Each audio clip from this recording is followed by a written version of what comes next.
कांदा उत्पादक शेतकरी बांधवांसाठी आताच्या क्षणाची सर्वात महत्त्वाची आणि मोठी बातमी। कांदा निर्याती संदर्भात कांदा निर्यात 20% घटली, निर्यात शुल्काने केला वांदा। काय त्या संदर्भातील महत्त्वाचे अपडेट संपूर्णपणे बातमी आपण या व्हिडिओच्या माध्यमातून जाणून घेण्याचा प्रयत्न करू।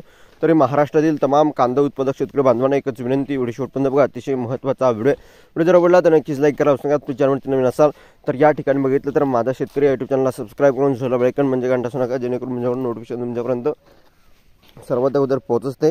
चला तर मित्रांनो व्हिडिओला सुरुवात करतो आहे। स्क्रीन शकता कांदा निर्यात 20% घटली, निर्यात शुल्काने केला वांदा। बघू शकता जागतिक स्पर्धेत भारतीय कांद्याला चांगली मागणी असूनही निर्यात शुल्कात अडचण। निर्यातीबाबत केंद्र सरकारच्या दीर्घकालीन धोरणाचा अभाव, बांगलादेशमध्ये सरकारने कांदा आयातीवर आकारलेले शुल्क आदी कारणामुळे भारतातून कांद्याची निर्यात 20%ने घटल्याचे उघड आढळले आहे।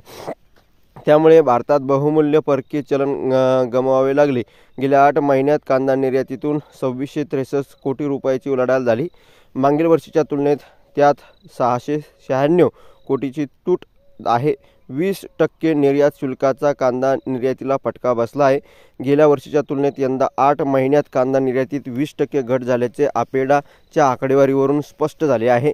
एप्रिल ते नोव्हेंबर 2024 या 8 महिन्यात कांदा निर्यातीतून भारताला 2663 कोटी रुपयाची परकीय चलन मिळाले। कांदा निर्यातीच्या धरसोड धोरणामुळे कांदा निर्यात व्यवसायाला मोठा फटका बसला आहे। कांदा हे देशात मोठ्या प्रमाणात परकीय चलन मिळवून देणारे पीक आहे।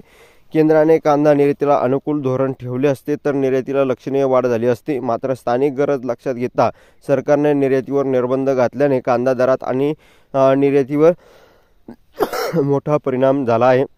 एप्रिल 2023 ते नोव्हेंबर 2023 या 8 महिन्यात 16,26 मेट्रिक टन कांदा निर्यात होऊन 3359 कोटीची उलाढाल झाली आहे होती।